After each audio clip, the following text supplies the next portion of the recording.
This section tests your ability to speak about various subjects. There are 6 tasks in this section. Listen carefully to the directions and read the questions on the screen. The first 2 tasks are independent speaking tasks. You have 15 seconds in which to prepare your response. When you hear a beep on the listening program, you will have 45 seconds in which to answer the question. The last 4 tasks are integrated speaking tasks.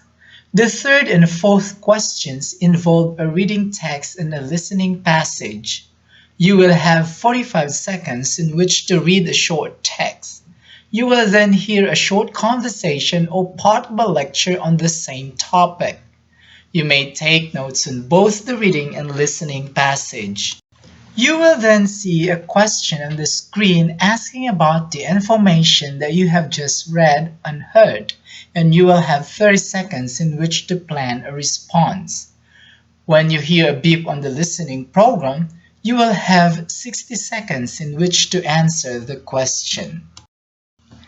The fifth and sixth questions involve a short listening passage. You may take notes as you listen. After listening to the conversation or lecture, you will see a question and you will have 20 seconds in which to plan your response. When you hear a beep on the listening program, you will have 60 seconds in which to answer the question.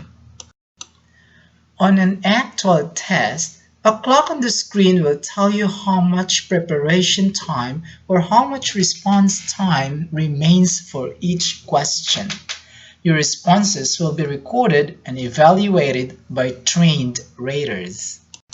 Now, get ready to answer the question. Question 1. What is the most important decision that you have ever made? Give specific details and examples to support your explanation.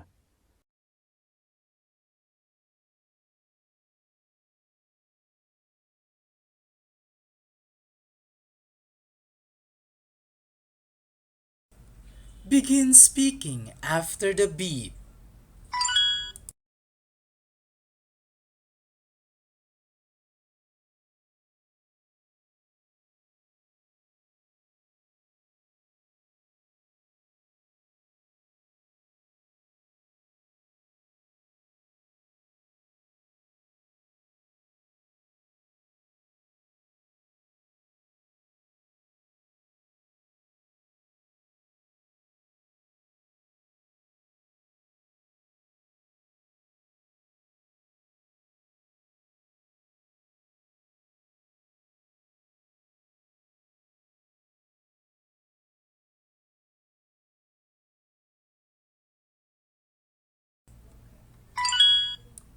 Question 2.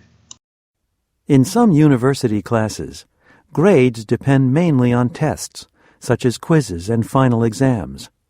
In other classes, grades depend primarily on academic papers that the students write. Which type of class would you prefer to take? Give specific details and examples to support your explanation.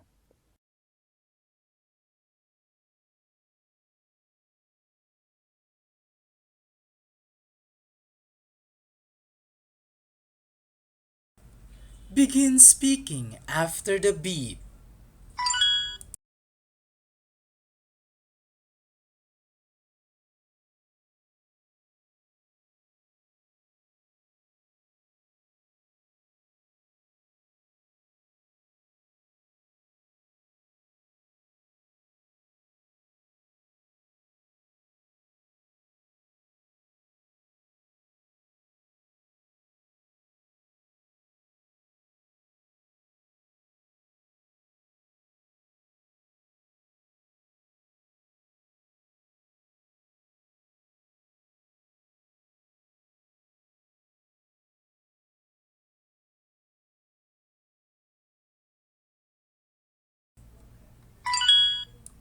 Question 3. Lincoln University is instituting a new policy regarding requirements for graduation. Read the following notice from the Dean of Education. You will have 45 seconds in which to read the notice. Begin reading now.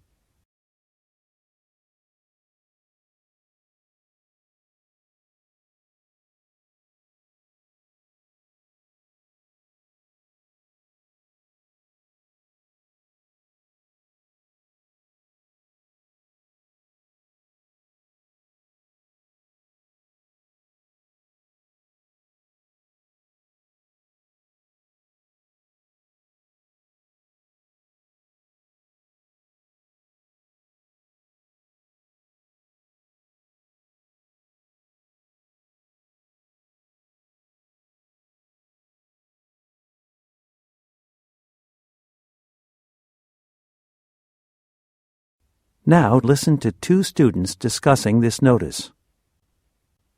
So, I guess it's back to the language classroom for us. Have you, given any thought about what language you're going to study? Well, I think I could probably get at least an 85 on the placement test for Japanese because... Oh, that's right. You used to live in Japan, didn't you? Yeah, my dad worked for a Japanese company and my family spent a year and a half there when I was in high school. I took classes and I had a lot of Japanese friends, so I got to be fairly fluent. Lucky for you. I studied Spanish in high school, but, well, my teacher wasn't a native Spanish speaker, and all we did was memorize grammar rules. I didn't really learn much of the language, to tell you the truth. No real point in my trying to take a test. I'm just going to start over. Well, I am too. I kind of agree with what the regents are saying. You got to be able to speak another language these days. I don't think you can understand another culture without speaking at least a bit of the language.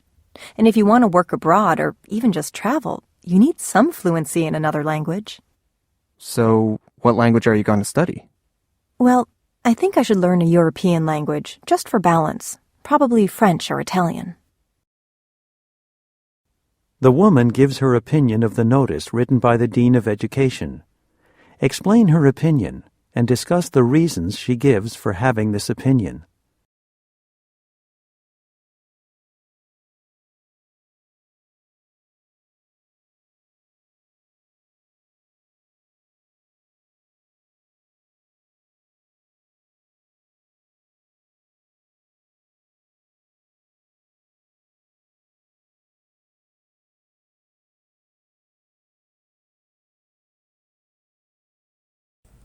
Begin speaking after the beep.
Question 4.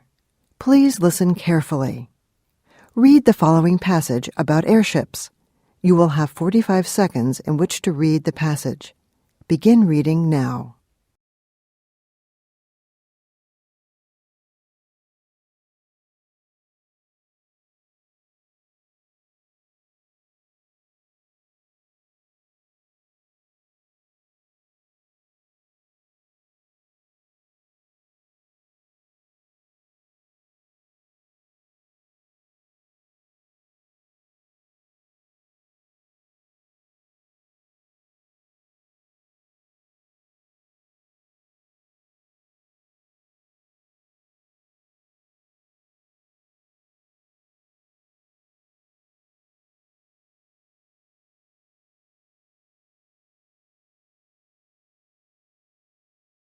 Now listen to a discussion about airships. So, how many of you were at the football game on Saturday night? Quite a few of you, huh? Did you happen to look up and see something in the sky? Yeah? What did you see? A blimp. Right. A blimp. It was the blimp Columbia. You'll see the Columbia and other blimps at sporting events and other big gatherings. What are they used for, mostly? To, carry television cameras so they can show what things look like from above, I guess. Right. Aerial photography and... And advertising. A lot of times they'll have electric signs on them advertising something. Right. Now these, blimps you see today, they're descendants of the Zeppelins that were built in the first part of the 20th century. Most of them were built in Germany. Not all, but most. These Zeppelins were huge, over 250 meters long. What were these airships used for? I don't know. Didn't they carry passengers? Right. There was regular passenger service on Zeppelins, even transatlantic service. They could travel amazingly long distances. They were also used for military purposes in World War I. Okay, I'm going to show you a picture, a very famous picture. What's happening in this picture? That's the, what's it called? The Hindenburg disaster. That's right. This happened in 1937 in Lakehurst, New Jersey. There was an explosion and a terrible fire on the German Zeppelin Hindenburg, and 35 passengers and crew members lost their lives. What caused it, Professor? No one knows for sure, although there have been lots of theories. Anyway, this tragedy pretty much ended the age of the giant Zeppelins, at least until about 10 years ago. That's when a German company started building Zeppelins again. We'll talk about that in our next class. The professor and the students discussed two airships, the blimp Columbia and the Zeppelin Hindenburg. Using information from the passage and the discussion, compare these two airships.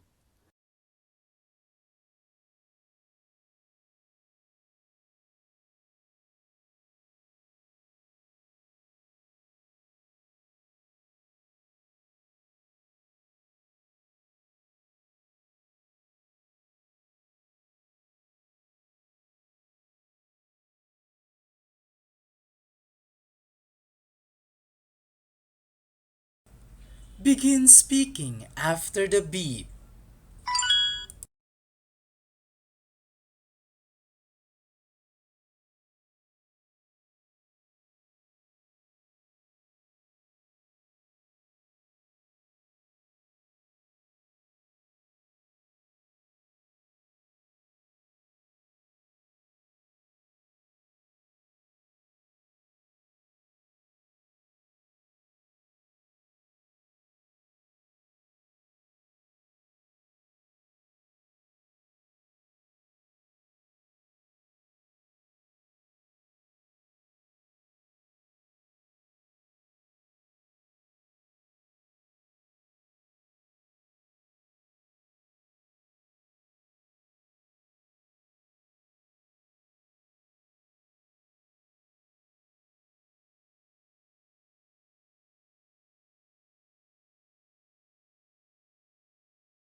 Question 5.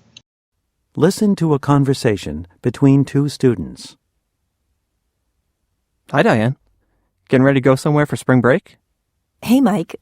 No, this year I guess I'll just hang out on campus. I was going to go see my sister in Boston, but, well, I waited too long to make an airline reservation. The only tickets available are way too expensive for me. Why don't you just drive to Boston? I thought about that, but it's at least a 20-hour drive, so I'd have to stop somewhere and get a hotel room. And gas is so expensive these days. Driving there would be almost as expensive as flying, and I'd be exhausted when I got there. Hey, you should go check the ride board over at the Student Union building. What are you talking about? You've probably seen it, you just didn't realize what it was. It's, well, basically it's a map of the United States, divided up into regions. And for each region, there's an envelope hanging on the wall. If you have a car, You fill out a blue card saying where you're going, when you're leaving, how many riders you can take, and so on. You put it in the envelope for the region where you want to go. For New England, in your case. If you don't have a car, if you're just looking for a ride, you fill out a white card. Usually riders share the gas expenses and sometimes the driving. I used the ride board and found a guy who wanted to ride to San Francisco last summer. It was a lot cheaper and easier than traveling alone. Okay, so I should fill out a blue card since I have a car. Right, well, you could fill out both. That way if someone else was driving there, you could go with him or her. Well, I guess I should give it a shot. A lot of students are traveling at this time of year. Hey, I just had another idea. You might also think about taking a train. A train? I never think about taking trains. It seems kind of, I don't know, old-fashioned somehow. Although in Europe, I rode some of those high-speed trains, and those were great. Yeah, well, the train to Boston won't be high speed. It will take quite a while to get there, but you can sleep and study or whatever on the way. And taking a train, I don't know for sure, but I think it's usually a little cheaper than flying. Probably not all that much cheaper, though. Okay, well, I suppose I could look into that too. Thanks for the suggestions, Mike. Mike offers Diane 2 possible solutions to her problem.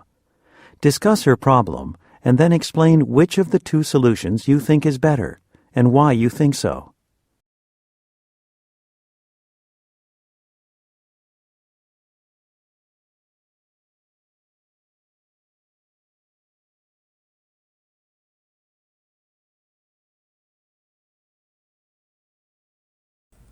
Begin speaking after the beep.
Question 6.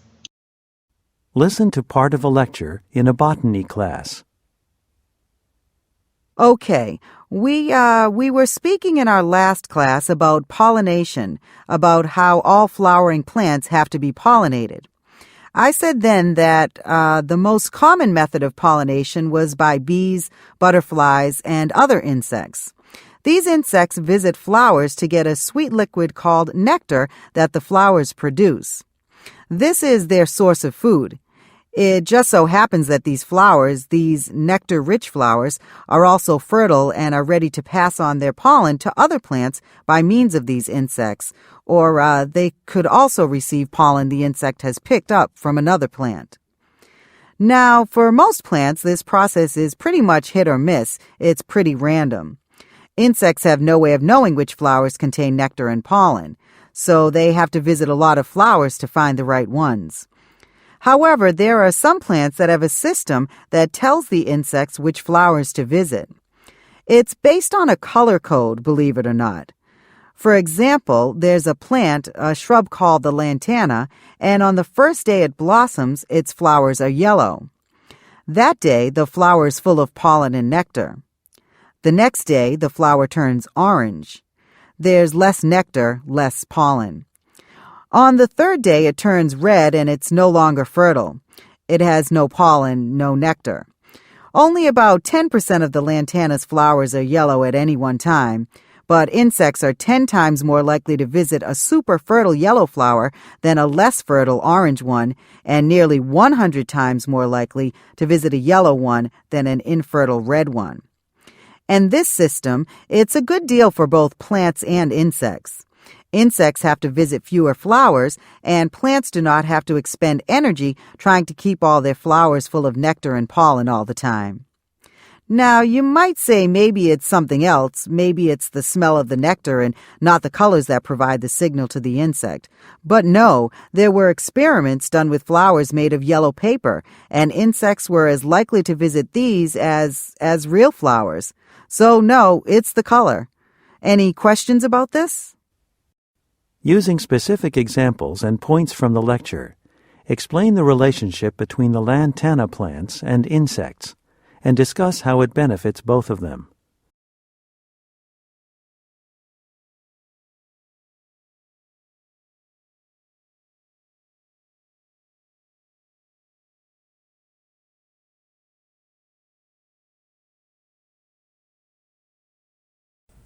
Begin speaking after the beep.